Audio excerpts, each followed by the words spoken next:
Até que ponto as nossas emoções influenciam os nossos comportamentos, as nossas decisões e escolhas, os nossos relacionamentos, o que fazemos durante o dia a dia? Como as emoções são processadas pelo nosso cérebro, o órgão mais complexo do seu organismo, mas na minha opinião, como professor e neurocientista, o órgão mais encantador. O vídeo que você assistirá agora é uma aula do curso, esse vídeo faz parte do curso online gravado Neurociência das Emoções e Sentimentos. E se você se encantar pelas informações que eu compartilho com você nesse vídeo, que você irá assistir, por favor, clique no link que está aqui embaixo, abaixo na descrição do vídeo, que você será direcionado para a página do curso, onde que lá nessa página eu compartilho os módulos, as aulas, os artigos, quais serão os assuntos abordados de maneira aprofundada sobre as emoções e sentimentos na perspectiva da neurociência. Espero que você aproveite essa aula, as informações, e caso você tenha alguma dúvida, deixe nos comentários que eu responderei com um enorme prazer, com uma enorme alegria. Então, aproveite. Tudo bem? Estamos agora entrando numa aula que eu acho, opinião minha, não é só porque eu sou professor e neurocientista, mas um assunto encantador, fascinante, que você a primeiro momento, conforme eu vou compartilhando as informações aqui, você vai assustar, falar, meu Deus, que complexo que é estudar essa circuitaria, perdão, especificamente essa região. Porém, a importância e a relevância dela, tanto na parte da psicologia, quanto da neurofisiopatologia, estudados também na psiquiatria. Nesse sentido, o que eu compartilho com meus alunos em pós-graduações é que, de fato, hoje entendemos essa região, a amígdala, no sistema límbico, como suas funções e seus grupos amidaloides, porque são um agrupamento de neurônios específicos que cada um deles recebe informações, ou seja, informações que vêm da periferia, sejam de regiões corticais do córtex, né, seja o córtex pré-frontal, especialmente do córtex pré-frontal, ou de outras regiões que estão ali em volta, principalmente também podemos falar aqui do hipotálamo, como já falamos do hipotálamo, e suas conexões, tanto descendentes, ou seja, de que ele comunica onde as suas fibras estão se direcionando, aferentes e descendentes, certo? Agora, o que eu quero que você não tenha preocupação é ficar tentando decorar os nomes dos núcleos que eu compartilharei, porque como esse é um curso de neurociência das emoções e sentimentos, teremos, e já comentamos alguns exercícios, tanto da terapia cognitivo-comportamental, como da escola estoica, um contexto mais filosófico, e também agora vamos contornar o entendimento dessas respostas fisiológicas. Então não se assuste, sobreviveremos a esta aula, tá? Mas é uma aula que todos nós que quer entender a biologia, a neurobiologia do medo, principalmente, e aí vamos voltar de novo na Lisa Feldman, aquela neurocientista que está trazendo com a sua teoria das emoções construídas, e o paper, lá, a revisão que ela fez com a sua equipe, na revisão da literatura, revisão literária, na review, demonstrou que a amígdala não é a região específica para a interpretação do medo. Você vai assistir em várias palestras, em aulas, pode ser em graduações, em pós-graduações ou palestras de outros pesquisadores, neurocientistas. Existe ainda um consenso de que a amígdala, os núcleos amidaloides, são regiões específicas para a interpretação do medo, a ativação dela. E como a Lisa mostrou nesse artigo que vimos nas aulas anteriores, não, a amígdala pode ter acionamento também em estados de felicidade, na raiva, na surpresa. Ou seja, entendemos hoje o sistema límbico como sendo córtices límbicos, circuitaria, sistemas límbicos em relação às conexões tanto das fibras que saem do sistema límbico, ou seja, dos axônios que enviam a informação elétrica, ou dos axônios que estão recebendo a informação e tendo o processamento em conexão com outras áreas.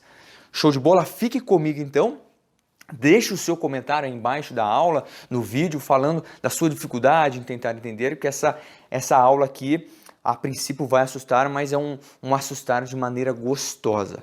Legal? Olha que bonito, né? Já começa a aula assim, tá? Aparecendo a amígdala, conhecendo o circuito neural do medo. E eu já coloquei conhecendo o circuito neural do medo para provocar você aquela indagação que eu fiz agora no início da aula. De que será mesmo que ela é o circuito neural do medo? Vamos ver. Para questionar e responder isso, vou trazer aqui o considerado pai das pesquisas relacionadas com a amígdala em conexão com o medo. O neurocientista Ledoux. Veja que interessante. Joseph Ledoux, que tem um livro que eu já recomendei lá nas referências para vocês, nesse artigo que ele publicou em 2015, no blog Psychology Today, que eu recomendo também uma referência aqui, grandes pesquisadores, psicólogos, escrevem em uma linguagem mais acessível, fácil para os leigos, para os entusiastas no assunto da mente, das emoções e do comportamento humano, os seus trabalhos, né? Cientistas do mundo inteiro relatam ali a sua percepção em relação à especialidade que ele domina. E aqui, nesse artigo que ele publicou, eu achei interessante que nos estudos que ele fez ao longo dos 30 anos, ele começou a identificar que não podemos considerar a amígdala o centro do medo. Em uma tradução livre que eu fiz, no final desse artigo, ele diz, olha que interessante, hoje pensamos em funções como produtos de sistemas e não áreas. A amígdala, por exemplo, contribui para a detecção de ameaças porque faz parte de um sistema de detecção de ameaças. E apenas porque a amígdala contribui para a detecção de ameaças, isso não significa que a detecção dessas ameaças seja a única função para a qual ela contribui. Ou seja, lá no início dos seus trabalhos, do Ledoux, ele trouxe essa questão da amígdala ser o centro do medo, e aí na replicação de outros artigos na ciência, outros pesquisadores, eles começaram a dar ênfase de que ela só participava desse filtro e interpretação do medo.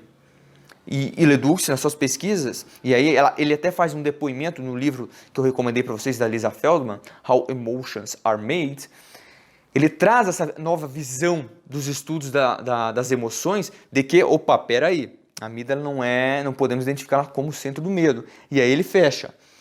Os neurônios da amígdala, ou dos núcleos amidaloides, por exemplo, também são componentes de sistemas que processam o significado de estímulos relacionados a comer, beber, sexo, drogas, no caso aqui, que causam dependência.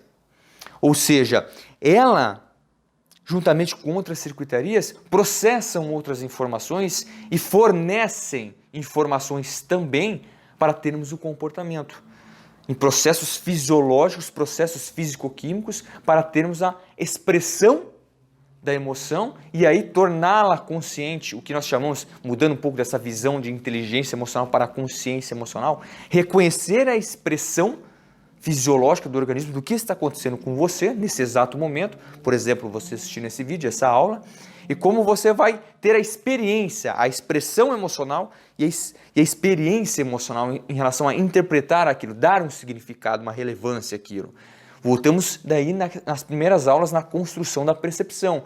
Isso é subjetivo, a interpretação que eu tenho de um estado ameaçador, para você pode ser algo desafiador. Veja como a percepção muda dependendo do estímulo e a construção biológica, psicológica e sociocultural que eu tenho. Interessante perceber isso. Assim, as amígdalas, aqui ó, um desenho bem bacana, por causa, eu acho que do sistema que eu tenho, ele deveria estar rodando o cérebro, mas não está. Vamos deixar assim. Para vocês terem uma noção, a amígdala, se você pegar um laser, e esse laser em direção ao seu olho direito, e o outro laser entrando no seu ouvido direito, no momento que esses dois feixes de laser se cruzarem, ali está a sua amígdala do hemisfério direito. E se você pegar um feixe de laser no seu olho esquerdo e um outro feixe de laser no seu ouvido esquerdo, no momento que eles se cruzarem, ali está mais ou menos a sua amígdala no hemisfério esquerdo, na região ali temporal. Algumas curiosidades, ela se localiza, como eu já disse, no lobo temporal. A amígdala vem do grego de amêndoa, pelo seu tamanho. É uma estrutura complexa, composta por vários núcleos distintos. Os núcleos possuem diferentes papéis na regulação emocional, ou seja, as fibras que recebem as informações ali nos núcleos vão processar, interpretar aquilo e dar a devolutiva para o comportamento que nós vamos ter. Como eu já disse, o objetivo aí, se formos resumir do sistema nervoso, é buscar a homeostase, o equilíbrio interno em relação das informações sensoriais que estão vindo do ambiente externo e buscar um comportamento, homeostase e comportamento. Por trás disso temos outros fenômenos, como o sono, a alimentação, a atenção, memória.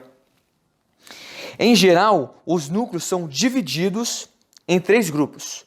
Os núcleos basolaterais, os núcleos corticomediais e núcleo central, que vai fazer esse filtro e recebimento dessas informações dos núcleos que estão ali cercando ele para enviar novamente as informações elétricas, né, que estão chegando ali, as sinapses que estão chegando. Importante, colocarei algumas palavras, alguns textos para facilitar o seu entendimento. Legal, porque eu tive uma aula na pós sobre a amígdala, sobre o medo, o professor só estava expondo a região e ia falando, né? E eu não conseguiria ter esse acesso, como eu já disse para vocês, de copiar e prestar atenção. Nossa atenção humana é limitada, nós dividimos a atenção. Então, pensando nisso, eu vou facilitar a sua aprendizagem. Não sei se você está gostando, deixe seu comentário aqui embaixo da aula, para você ter uma referência e buscar se aprofundar. Certo? Porque é uma região complexa, existem compêndios sobre a amígdala, sobre os núcleos amidalóides de 1.200, 1.500 páginas, então é muito complexo.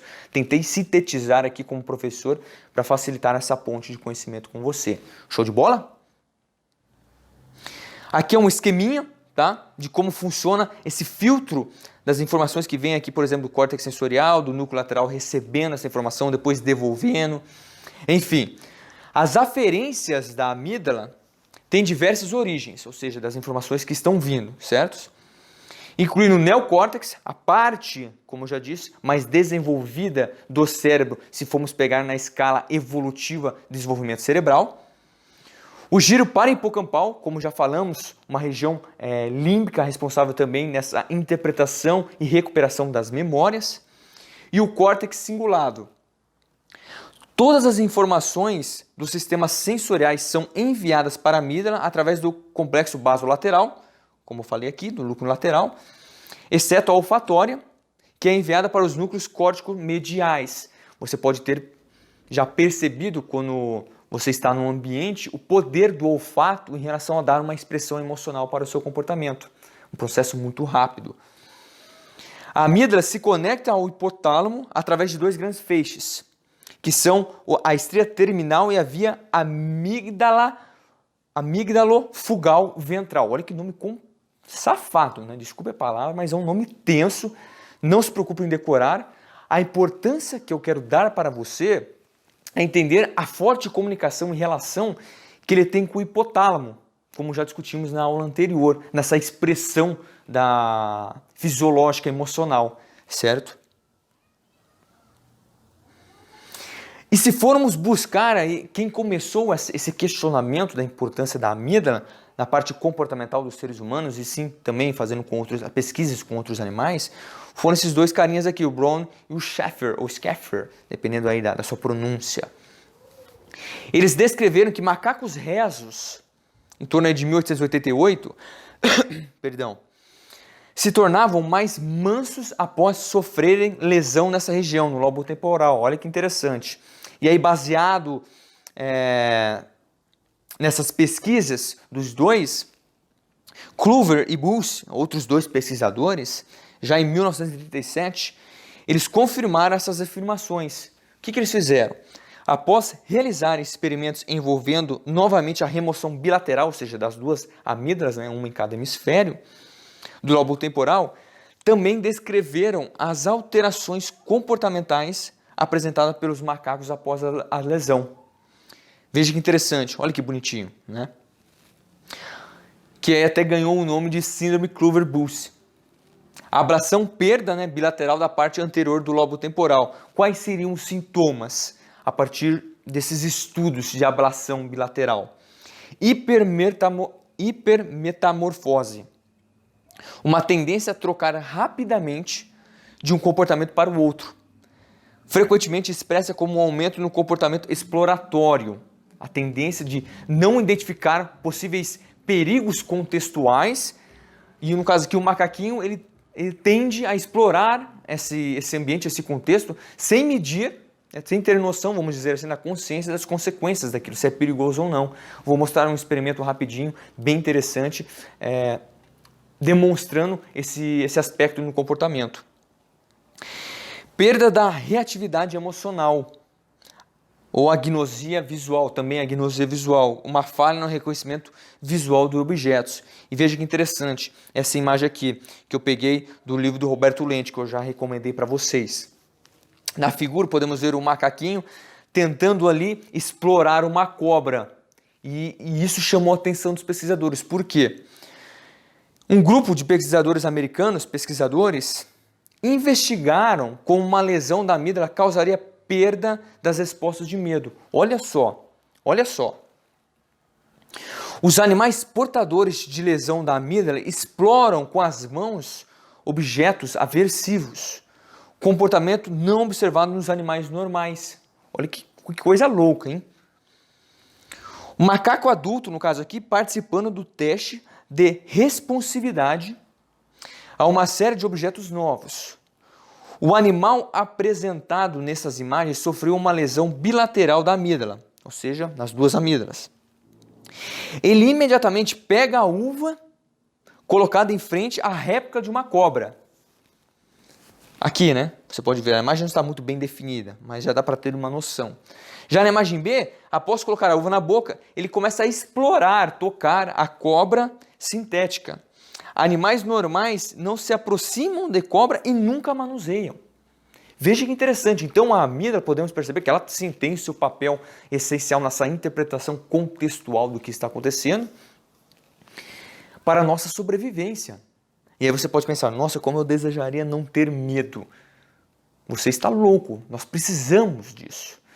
O problema, em casos aí patológicos, fisiopatológicos, no caso de uma patologia e de uso de fármacos, por exemplo, em pessoas com transtorno de pânico, existem sim artigos que já comprovam que há um hiperacionamento nos grupos amidaloides que deixam o contexto, a interpretação sensorial muito mais forte do que o córtex pré-frontal, a região pré-frontal, os córtex pré-frontais, regiões específicas que vão regular esse controle de inibição do acionamento da amígdala. Não é que não vai mais acionar, mas nós tendemos a ter uma regulação melhor sobre a situação, sobre os pensamentos, por exemplo, suicidas ou depressivos. Mas a pessoa no transtorno do pânico, com esse hiperacionamento, o córtex pré-frontal não consegue regular isso, por isso o acompanhamento de um psiquiatra, de algum fármaco específico, para diminuir esse acionamento ou potencializar a ativação das fibras frontais em comunicação com as amígdalas e com o hipotálamo, para diminuir essa expressão emocional na resposta fisiológica. Olha que interessante entender sobre isso. É um comportamento, uma terapia muito bem trabalhada, como eu já disse para vocês, na TCC, Terapia Cognitivo-Comportamental. Olha o efeitinho, gostou, né? Um efeitinho bacana, os alunos gostam disso. Entendendo agora um pouco sobre isso, podemos levar a amígdala no contexto do medo condicionado. Já me peguei muitas vezes nessa situação. Não sei, deixe seu comentário aqui se você rói unhas, dependendo aí a situação que você se encontra, para receber uma informação importante ou apresentação de algo importante, uma situação complicada, desconfortável. Estou tentando me controlar em relação a isso, né? Todos nós temos defeitos. Mas reconhecê-los já é um primeiro passo. Então você identificar uma situação onde você sente uma ansiedade maior, um medo maior, já é um primeiro passo para você trabalhar essa ideia. Não recuar, expondo-se gradativamente a isso. Você vai melhorar a sua resposta fisiológica num contexto cognitivo emocional dessa interpretação daquela situação. Conhecimentos em relação aos mecanismos do medo são entendidos devido à utilização de paradigmas de medo condicionado. Olha que interessante. Resumidamente, o condicionamento do medo transforma estímulos inexpressivos em sinais de alerta. Pistas que indicam situações potencialmente perigosas com base em experiências do passado. Olha que interessante, hein? Vou fazer esse questionamento para você. Responda aqui abaixo da aula, do vídeo. Se você se sentir à vontade de compartilhar essa experiência com outros alunos, é legal. Você lembra de algum episódio em um lugar, momento, espaço, né, um som, até então inofensivo, né, inofensivos esses estímulos, mas depois de algum trauma, exemplo, um assalto, você não passa mais por lá ou não entra? Nesse momento eu gosto de compartilhar um exemplo que quando eu comecei a dar aula em pós-graduações, isso há 3 anos atrás, 2, 3 anos atrás, uma aluna compartilhou isso, né, não vou citar o nome dela, mas ela ali abertamente com outros alunos, caiu a ficha nela em relação a perceber que, de fato, ela fez terapia através de uma abordagem psicanalítica, mas ela não conseguia entender os motivos. Ele, na conversa da aula, na exposição da aula, ela se ligou da onde surgiu o trauma. Foi de algum momento que eu falei algo ali na aula, não sei, por isso que é gostoso ser professor, você, sem perceber, ajuda com simples palavras que para você são sem significados, mas para a pessoa desperta algo interessante, que o processo de aprendizagem no cérebro humano é a categorização. Então você vai criar preconceitos, ou seja, julgar o comportamento da outra pessoa com antecedência, por isso pré-conceito, conceitos antes de você conhecer a pessoa ou a situação, é um modo de segurança, de sobrevivência do nosso cérebro. E ela compartilhou que uma amiga dela, até então que não tinha medo de palhaço, fobia de palhaço, ela foi a uma festinha de criança, isso não lembro agora a idade que ela falou, mas a menina tinha mais de 20 anos. Só que no momento que ela estava na festa ali, comendo os docinhos, estava no momento de cantar, salgadinhos, perdão, no momento de cantar parabéns. E no momento que ela estava distraída, né, todo mundo chamando, vamos lá cantar parabéns, ela levantou para ir em direção aonde iria cantar parabéns. Nesse momento ela virou assim na porta, estava mudando de ambiente. Neste momento, estouraram um balão e no momento do som, até então inofensivo, que é inofensivo, um som estourando balão, ela deu de frente com um palhaço. Ela encontrou na cara assim, de um palhaço. Ela não tinha medo de palhaço. Só que a sincronia, ou seja, o condicionamento do estourar um balão ao ver um palhaço, fortaleceu, condicionou um medo nela. E a partir desse momento, ela começou a sempre sentir um pavor de palhaços. Isso é algo sério, não é algo de brincadeira. Muitas pessoas que na nossa percepção, novamente voltamos à criação subjetiva da percepção, como o cérebro trabalha isso, para nós é inofensivo, mas nós não sabemos o histórico da outra pessoa, o trauma que ela viveu, o contexto que ela viveu na infância, na adolescência, com os vizinhos, com os coleguinhas na sala de aula. Entender isso é muito importante para antes começarmos a julgar o comportamento do outro. Por isso eu disse lá na primeira aula que uma das melhores lições da neurociência é isso. É você primeiro ter o autoconhecimento, que a sua percepção de mundo é subjetiva e única. E aí você começa a valorizar e não julgar imediatamente os outros. Que eu já disse, será automático, vai acontecer. Mas nós possuímos maturidade suficiente para modular esses questionamentos e aí nos abrirmos para a pessoa, conversar com ela, não ter uma discriminação racial ou devido à escolha de gostos sexuais da pessoa. O preconceito vai acontecer, é intrínseco isso. É inato em nós. Agora, a discriminação não. Isso não pode ocorrer. Nos estudos do medo condicionado, como eu já disse no início da aula, o Ledoux, ele que trouxe esse conceito, essa concepção para entender, utilizando aí nos experimentos dos ratinhos, claro, passando por um comitê de ética, não sendo algo de levar o ratinho à tortura.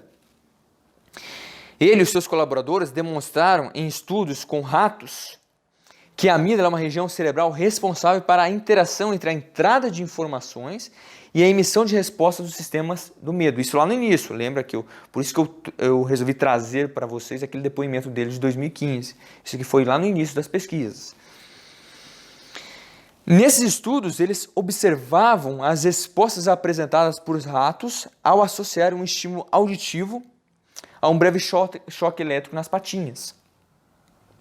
O choque causa uma resposta emocional denominada incondicionada, certo? Os animais saltam, a um aumento da frequência cardíaca e da pressão arterial. E as glândulas suprarrenais secretam hormônios relacionados com o estresse, tais como epinefrina e glicocorticoide, como falamos na aula anterior, nas aulas anteriores sobre o hipotálamo e a relação de resposta ao estresse do eixo HPA, a importância de entender isso. Se você está ficando complexo, volte na aula, pause, escreva, isso vai melhorar muito a sua interpretação e aprendizagem. Não tenha pressa. Assim, olha que interessante, logo após os pareamentos, entre o estímulo auditivo e o choque, observar então as respostas desencadeadas pelo som, né, sem a presença do choque. Olha que interessante.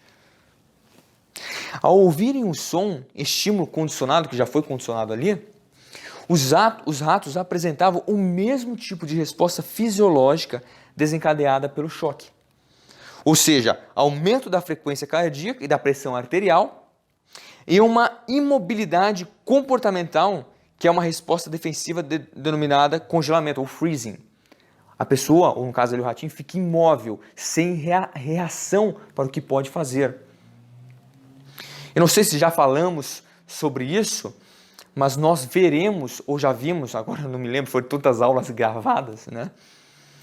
Do locus de controle. Lembra do locus de controle do Julian Horner e do desamparo aprendido do Martin Seligman, que trabalhamos? Então, isso aqui tem uma conexão, tem um a ver com a parte comportamental da pessoa ter um controle, uma expressão, uma percepção de se tem ou não controle sobre essa situação de medo. E isso é um dos grandes apavoramentos, vamos dizer assim, da consciência humana. Quando nós sabemos que podemos não ter o controle, isso nos causa medo, insegurança. E aí podemos ter essas respostas fisiológicas. E é claro, dependendo da terapia, que a pessoa, a abordagem que a pessoa está enfrentando ali junto com um psicólogo ou junto com uma terapia com um psiquiatra, ele vai desenvolvendo gradativamente a perda desse medo. Ele vai ganhando segurança.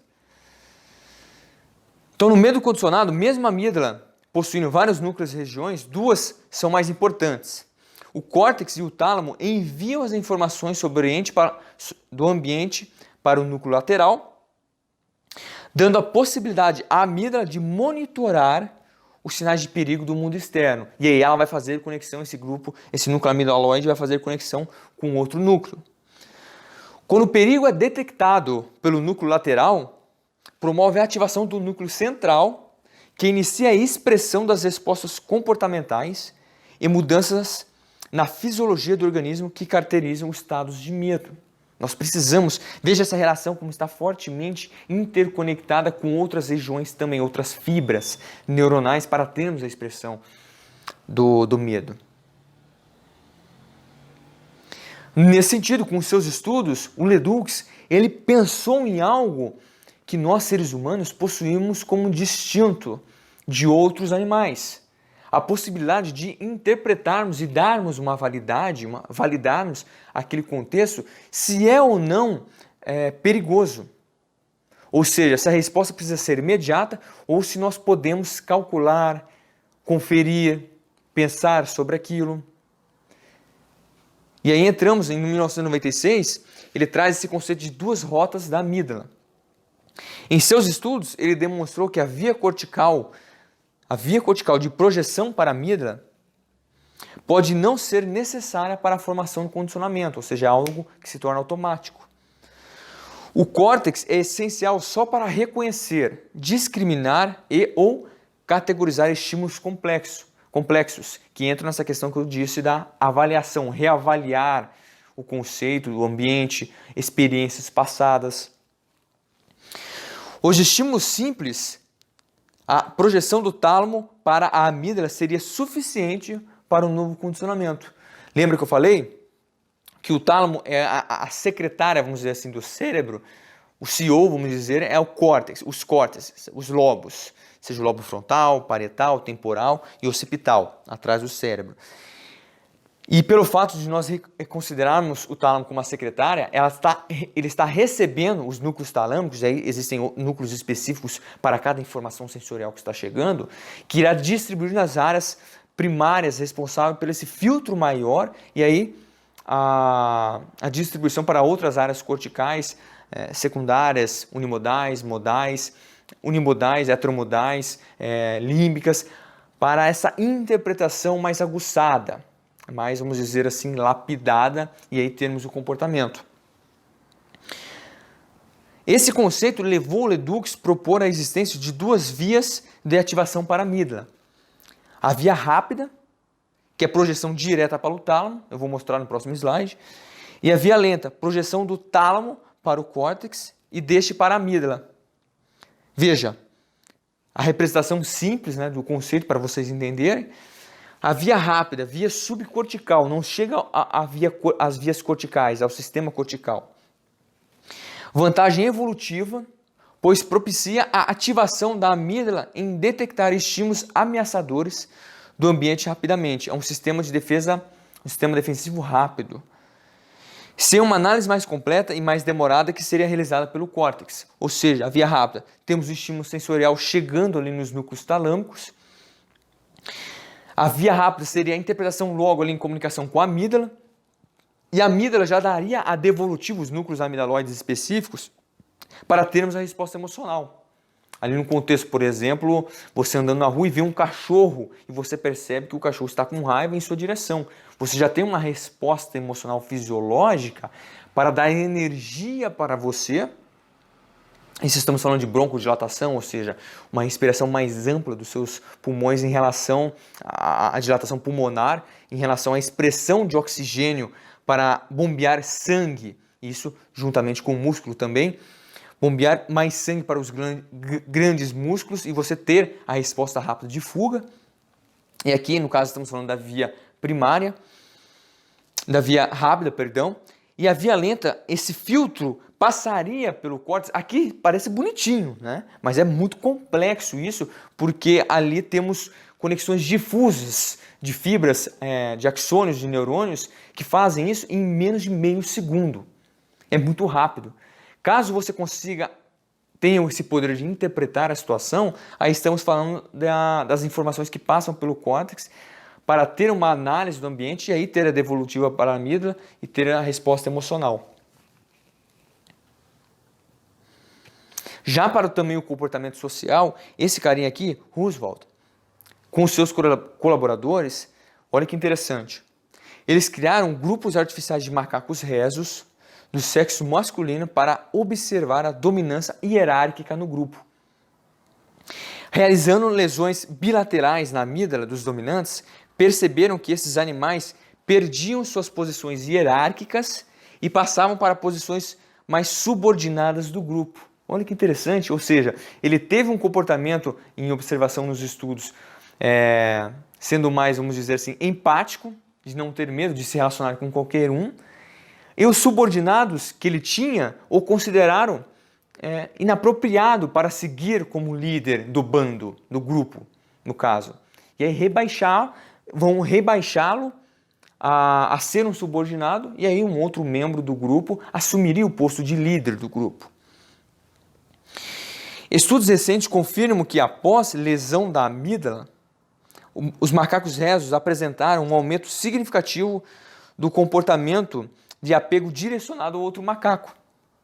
Pareciam mais socialmente desinibidos, não apresentando um período normal de avaliação do outro animal antes de se engajarem em interações sociais. Veja como é importante ter, vamos dizer assim, uma linguagem mais comum. O líder, no caso aqui do grupo de macacos rezos, precisa ter isso. E quando não tem é mais simpático, vamos dizer assim, os outros macacos começam a desconsiderar o poder que ele tem, que ele precisa ter.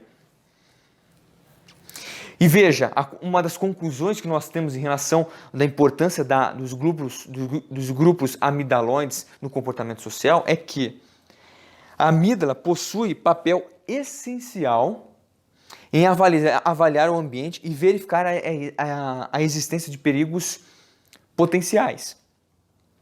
Em humanos, a lesão bilateral da amígdala pode causar mudanças comportamentais. Pessoal, eu não sei se eu estou indo rápido, se eu estou indo muito lento. Acredito que no vídeo aí você tem a opção de acelerar a aula. a aula vai ficando tensa e a gente costuma a ficar animado em compartilhar o conhecimento com vocês. Eu preciso me controlar aqui, então aos poucos eu vou trazendo uma informação às vezes mais lenta, mais rápida. Nesse sentido, pause, volte à aula, vai no seu tempo, tá? Déficit primário desses pacientes podem dar a incapacidade de interpretar sinais de perigo em outras pessoas. Olha que interessante.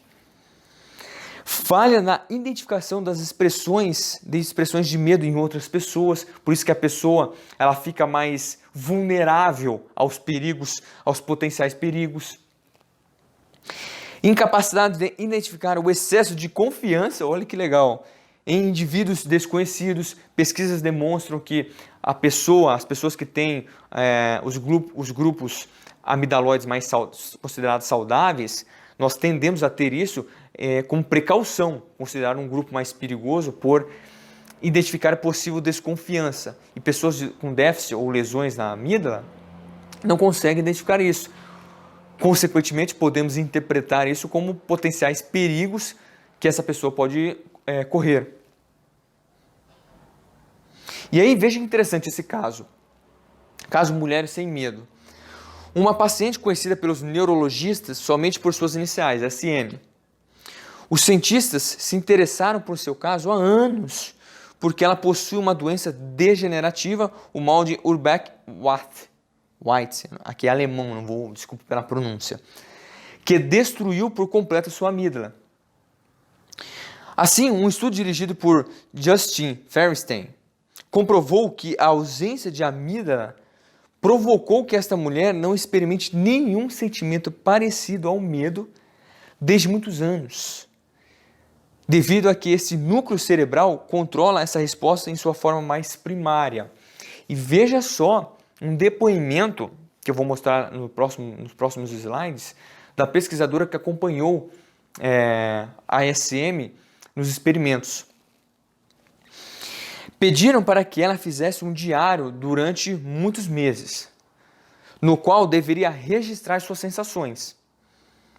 Também falaram de suas experiências no passado e nelas também não apareciam rastros de medo após a lesão. Depois viram os testes práticos, mostraram aranhas, serpentes, submeteram a sessões de cinema de terror e, inclusive, levaram-na a uma casa encantada, na qual um grupo de atores se dedica a aterrorizar as pessoas e, mesmo assim, nada disso provocou a mínima reação na paciente. E olha o depoimento de um dos pesquisadores. Para provocar medo, expusemos SM a serpentes e aranhas vivas. Comece a se colocar no lugar nessa situação, hein? A levamos para um passeio em uma casa assombrada e lhe mostramos filmes de grande apelo emocional. Da mesma forma, ao longo de uma bateria de questionários, avaliando o receio dela de morrer ou falar em público, por exemplo, amostras de experiências na vida real e uma história de vida repleta de eventos traumáticos. SM repetidamente demonstrou ausência de manifestações abertas de medo e pouca experiência geral de medo. Levada para uma loja de animais de estimação, SM começou a tocá-los imediatamente. De curiosidade, sem a amígdala, o alarme no cérebro que nos impede de evitar perigo fica ausente. A paciente se aproxima exatamente das coisas que ela deveria evitar. Ao mesmo tempo, surpreendentemente, ela tem consciência do fato de que deveria evitá-las. Olha que bizonho. É também impressionante que ela ainda esteja viva. Até então, onde eu sei, ainda ela continua, não sei se ela já faleceu. Isso aqui foi em dezembro de 2010. E eu fico pensando, muitas pessoas desejam não ter medo, mas o medo é essencial para sabermos que somos vulneráveis.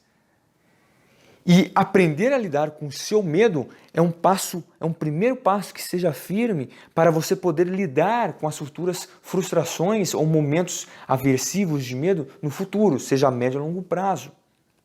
Quando você tem a consciência disso, você começa a ter uma habilidade socioemocional em lidar com essas situações. Isso é fantástico. Levando a amígdala para o contexto do comportamento social, podemos entender mais sobre o preconceito implícito e explícito. Veja que interessante.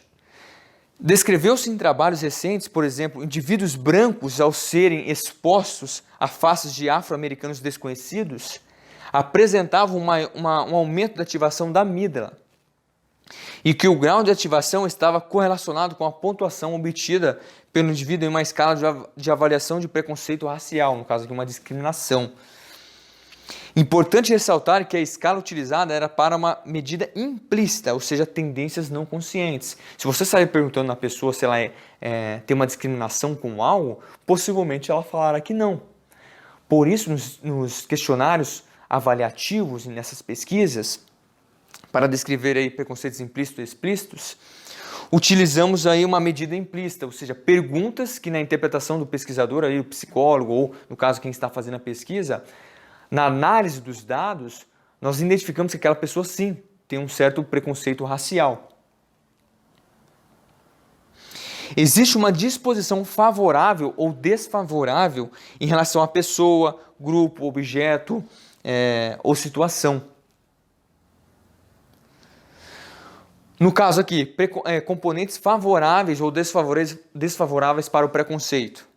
Podem ser componentes afetivos, sentimentos positivos ou negativos, ou seja, a criação do indivíduo, onde a criança ele está no contexto social, crescendo ali em volta dos amiguinhos, dos coleguinhas, a relação do pai, do tio, da mãe com a criança para ensiná-la do que todas as pessoas que ela precisa respeitar, isso é importante. Veja que isso vem de berço, não é a pessoa em si não nasce, vamos dizer assim, de um dia para o outro, tendo um comportamento de discriminação. O ambiente cultural onde ela está inserida, os processos afetivos nessa relação, vão potencializar ela desenvolver isso ou não.